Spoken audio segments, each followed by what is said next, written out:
refugiados, nunca nos dieron la ciudadanía. No teníamos armas, no teníamos quien nos defienda. Empezamos a oír balazos. Mataron gente, ransaquearon sus negocios. Podían entrar a nuestra casa, violarnos, matarnos. Se estaba tirando a balazos a morir. Mi mamá se escapó sola con los Un niños. francotirador le pega en las piernas, se queda tirada en medio de la calle desangrándose. Va mi hijo por ustedes para rescatarlos. Y si te cachan, tú y yo estamos muertos. Había bombazos, misiles. Vi muchos papeles quemados de libros en hebreo. Esos papelitos que eran Kodesh. O nos sacas de aquí vivos o vamos a salir muertos. Cualquier cosa que le pase a mi papá, te mato. Fuimos muy perseguidos, muy maltratados.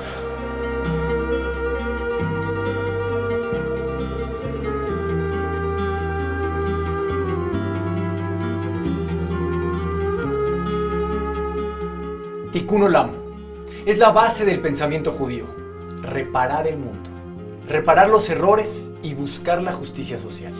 Y para lograrlo, se debe conocer y reconocer la verdad. Una verdad que lleva más de 70 años ignorada. Una historia que poco se contó, o mejor dicho, más de 850,000 historias. Las historias de más de 850,000 judíos que fueron expulsados y obligados a dejar sus raíces, sus pertenencias, su patrimonio, su tierra. Esas tierras árabes que los vieron nacer a ellos y a sus ancestros, dejando atrás toda una vida, para convertirse en refugiados silenciosos. Pero como cualquier historia, empecemos por el principio. Hace unos 3.000 años, mucho antes del nacimiento del Islam, los judíos establecieron colectividades estables en diversas regiones del Oriente Medio. Las comunidades sirias de Alepo y Damasco, la yemenita, la de Alejandría o las comunidades de Irán e Irak, que datan del primer exilio babilónico hace 2.500 años, y la egipcia de hace más de 1.000 años. Estas comunidades fueron fruto de exilios forzados, pero también de factores económicos y sociales. Después vino el tiempo de Mahoma, y la conquista islámica del norte de África y la península ibérica, donde los judíos, conocidos como la gente del libro, vivían en una línea muy fina entre la tolerancia y la persecución, bajo la sumisión musulmana, en una condición llamada dhimmi.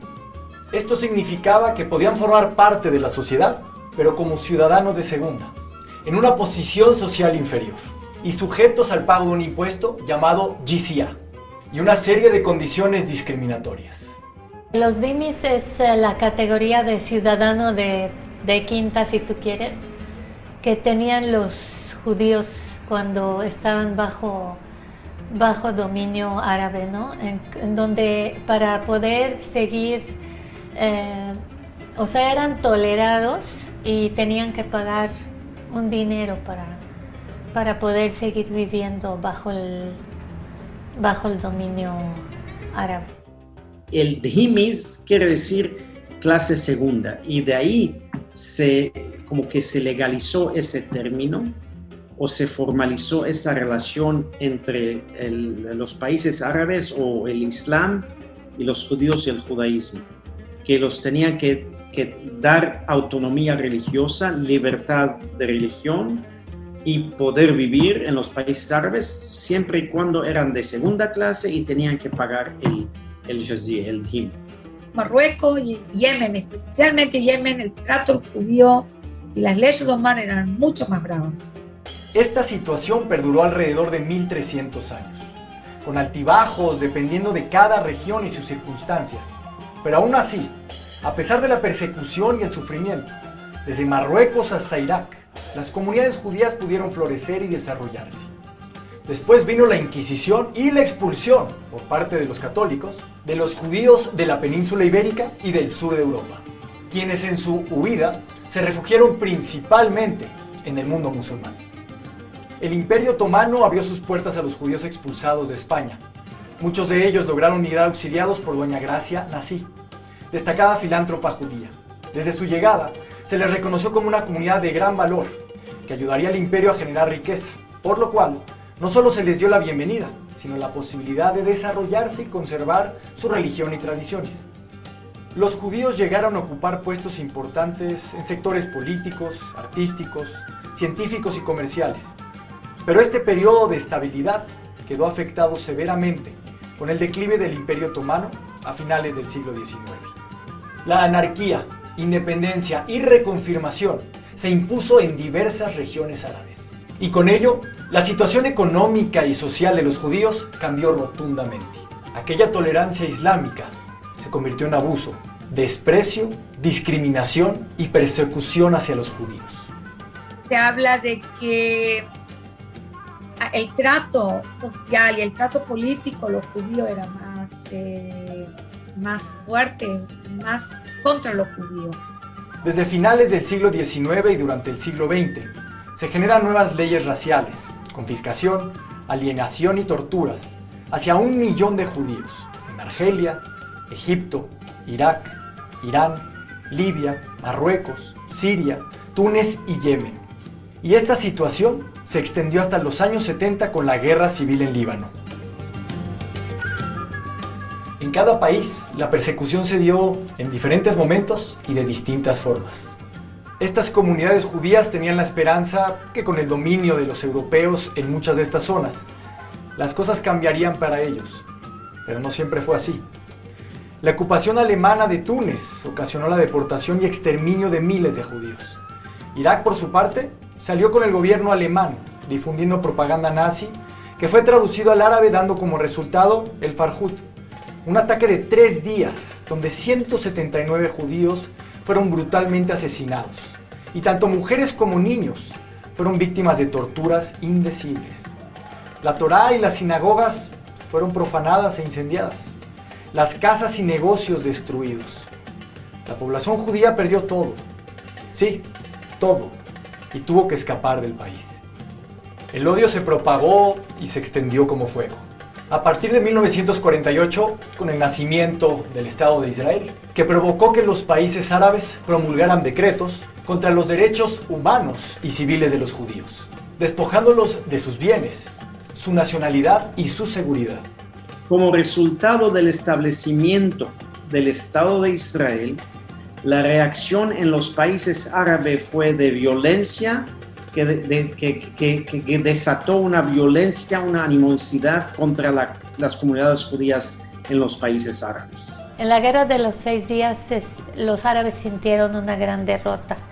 Y nosotros que estábamos viviendo relativamente en paz, ya empezamos a ver manifestaciones contra los judíos.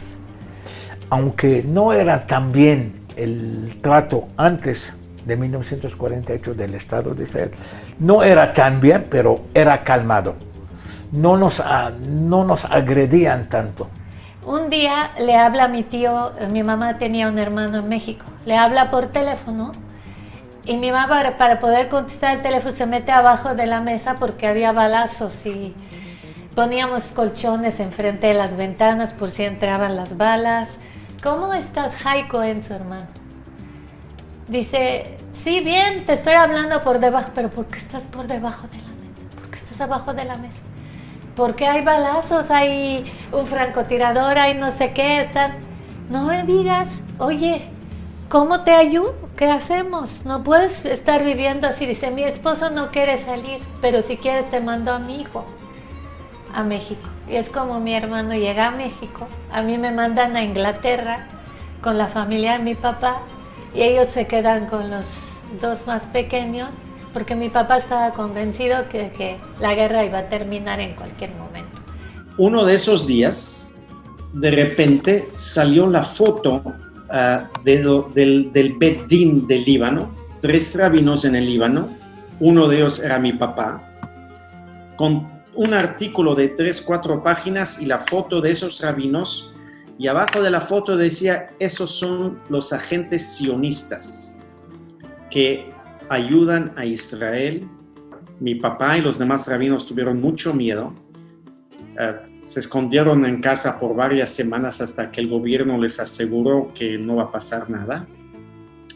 Y mi mamá agarró esa foto, agarró el artículo en esa revista y la mandó a mi hermano que estaba en México, y eso fue en 1970, y le dijo, Mi hermano se llama Jack. Le dijo, Jack, o nos sacas de aquí vivos o vamos a salir muertos. Hoy mismo vas con el Ministerio de Interior de México y les dices que tus papás están en peligro de muerte, que te tienen que dar la visa, que no podamos llegar. Tomó tal vez 6 meses hasta que llegaron los papeles, esto y el otro, y eso es lo que nos ayudó a salir del Líbano y llegar a México. Cuando sacaron un decreto para tiempo muy corto, 1956, pero tenías que preparar papeles, más papeles, te pedían los papeles no existentes, hay que traerles para que te den el permiso de expulsados, ser expulsados, firmar, no regresar y no tengo ninguna propiedad. Mi papá tenía un amigo que era el viscónsul de Grecia en Alepo. Le dieron permiso. El permiso de salir era Turquía, Grecia, México. Porque nosotros también queremos venir a ver a mis hermanos. Nosotros yo creo que fuimos el penúltimo o las últimas familias que salieron. La mayoría de estos judíos que escaparon o fueron expulsados se dirigieron a Israel, otros a Francia, a Estados Unidos y Canadá, y algunos pocos a Latinoamérica. Israel prácticamente duplicó su población con la llegada de estos refugiados. La absorción de estos cientos de miles de judíos por un Estado nuevo, atacado por 7 países, con una situación económica precaria y sin recursos naturales, fue un desafío sin precedente en la historia mundial. Porque había que alimentar, dar vivienda y generar empleos a una nueva población totalmente heterogénea, con diferentes culturas, tradiciones, costumbres y hasta idioma, dependiendo del origen. Pero el milagro ocurrió. Se logró una democracia sólida a partir de la integración, el trabajo duro y un gran sentimiento sionista.